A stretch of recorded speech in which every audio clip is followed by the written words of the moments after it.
nama saya Zakina Ulpa, kelas 1B Keperawatan. Di sini saya akan menjelaskan 4 panca indera dalam sistem sensorik. Apa itu sistem sensorik? Sistem sensorik adalah sistem penghantaran rangsangan dan perseptor ke pusat otak. Sensori adalah stimulus atau rangsangan yang datang dari dalam maupun luar tubuh. Stimulus tersebut masuk ke dalam tubuh melalui organ sensori panca indera. 1. Indera penglihatan mata. Jaringan refraksi mata. Jaringan yang memfokuskan cahaya sehingga bisa melihat gambar dengan jelas, demikian sebaliknya. 1. Pupil. Seperti yang kita lihat gambar di samping saya, bagian yang gelap di tengah mata tugasnya merespon cahaya yang masuk. Kelut terang akan menutup 1 mm untuk melindungi retina dari cahaya yang sensitif. 2. Iris mata. Bagian di sekeliling pupil yang bertugas untuk mengontrol ukuran pupil dan intensitas cahaya yang dapat masuk ke retina. 3. Lensa mata. Berbentuk cebung transparan, cahaya SK ke pupil mencapai lensa. Tugasnya memfokuskan cahaya ke retina. Fokus ke lensa mata akan berkurang dengan bertambahnya usia. 4. Otot ciliaris. Melekat pada lensa, tugasnya sebagai akomodasi lensa untuk mengatur bentuk lensa di pemrosesan cahaya. 5. Kornea. Lapisan transparan yang melindungi pupil, iris mata, bilik mata depan, berfungsi sebagai sistem fokus mata utama. Retina. Lapisan mata paling dalam yang terdiri atas 120 juta sel fotoreseptor yang mendeteksi cahaya lalu mengubahnya jadi info listrik untuk dikirim ke otak lalu diproses. Sel fotoreseptor mengandung protein yang sangat sensitif terhadap cahaya yang bernama opsins.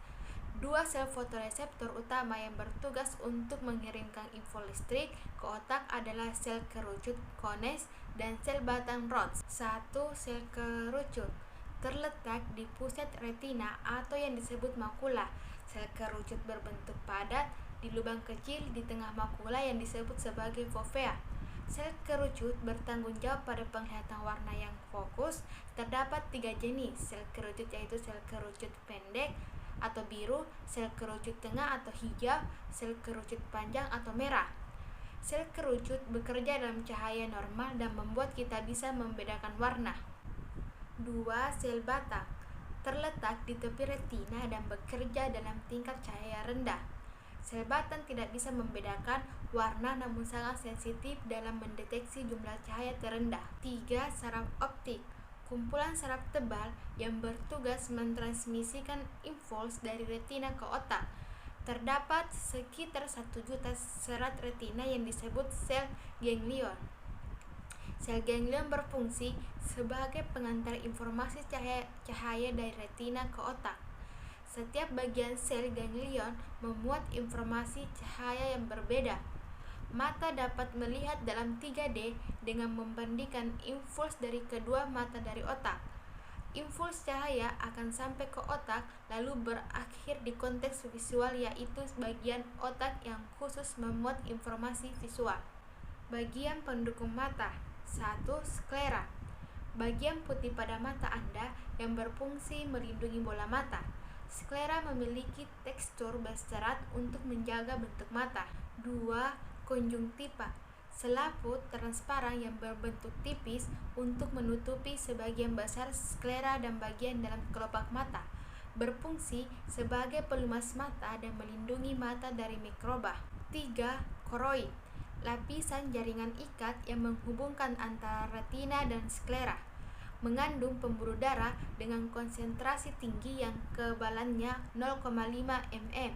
Mengandung sel-sel pigmen penyerap cahaya untuk mengurangi pantulan di retina. 2. Indera pendengaran.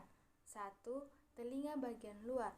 Fungsinya sebagai corong mirip megafon untuk mengalirkan getaran udara ke gendang telinga.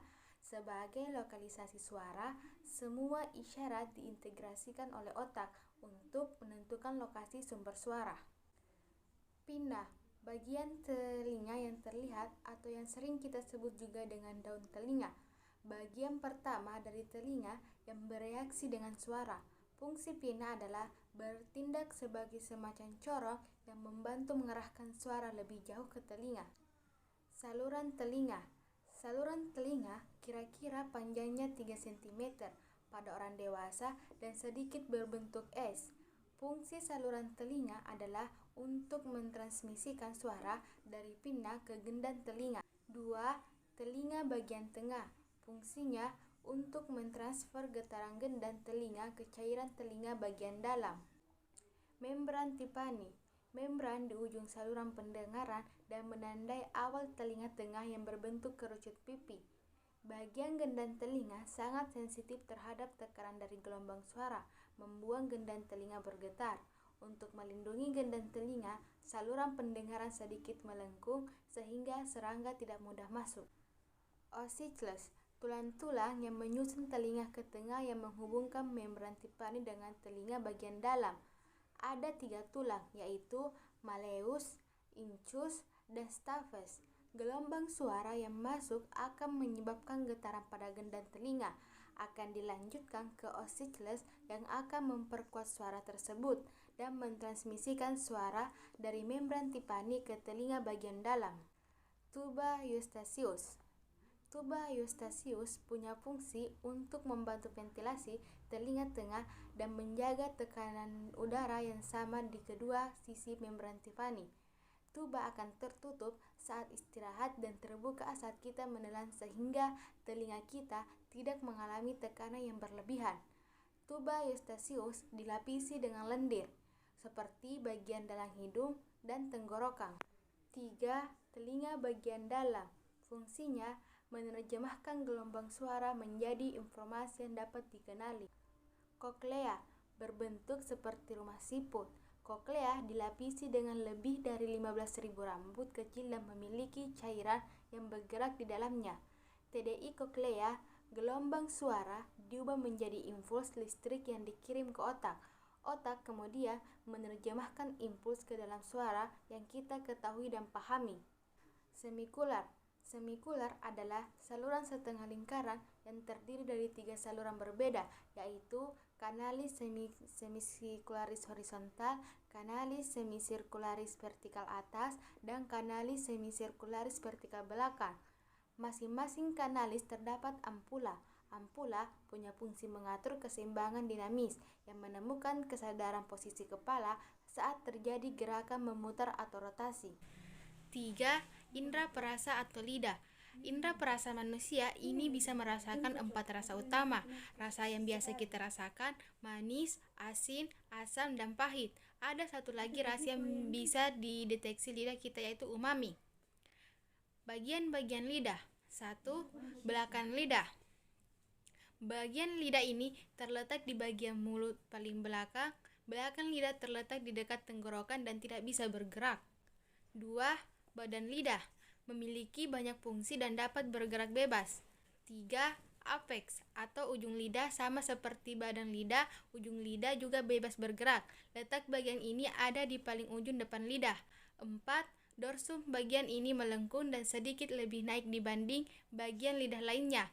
Dorsum memiliki bentuk seperti huruf P yang biasa disebut sulcus terminalis. 5.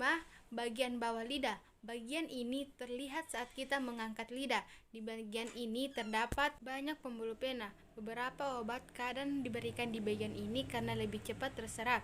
4. Indra penciuman. Struktur anatomi hidung manusia. 1. Lubang hidung. Lubang hidung, udara masuk ke dalam rongga hidung melalui lubang hidung yang di dalamnya terdapat rambut-rambut halus. Rambut tersebut biasa disebut dengan bulu hidung yang berfungsi sebagai penyaring udara. Kotoran yang terdapat di udara tertahan oleh bulu hidung, sehingga hanya udara yang bersih yang masuk ke dalam sistem pernapasan. 2. Rongga hidung. Menurut Encyclopedia Britannica, hidung memiliki 2 rongga yang dipisahkan oleh septum. Septum adalah dinding dari tulang rawang. Septum memisahkan rongga hidung hingga bagian awal tenggorokan. Struktur hidung ini terbentuk dari 4 dinding, yaitu dinding superior atau bagian atas dinding inferior atau bagian bawah dinding medial atau bagian tengah dinding lateral atau bagian samping. 3. Sinus hidung. Sinus hidung mengutip dari Stanford Children's Health merupakan rongga atau kantung udara yang terletak di dekat saluran hidung. Terdapat 4 jenis sinus hidung, yaitu sinus etnoid terletak di sekitar pangkal hidung yang sudah ada sejak lahir dan terus berkembang. Sinus maxillaris terletak di area pipi. 4. Saraf hidung atau saraf olfaktori. Saraf olfaktori merupakan salah satu dari 12 saraf kornea yang terhubung langsung dengan saraf pusat atau otak. Saraf hidung berfungsi sebagai reseptor utama di dalam indera pencium yang berupa aroma yang terbawa di dalam udara. 5. Tulang rawang. Rongga hidung terlindungi oleh tulang rawang yang membentuk luaran hidung. Tulang rawang tersebut kuat namun tetap elastis yang bernama hyalin. Tulang rawan tersebut berbentuk transparan, kuat, dan elastis. Meskipun kuat, jika terjadi benturan keras hidung juga bisa rusak.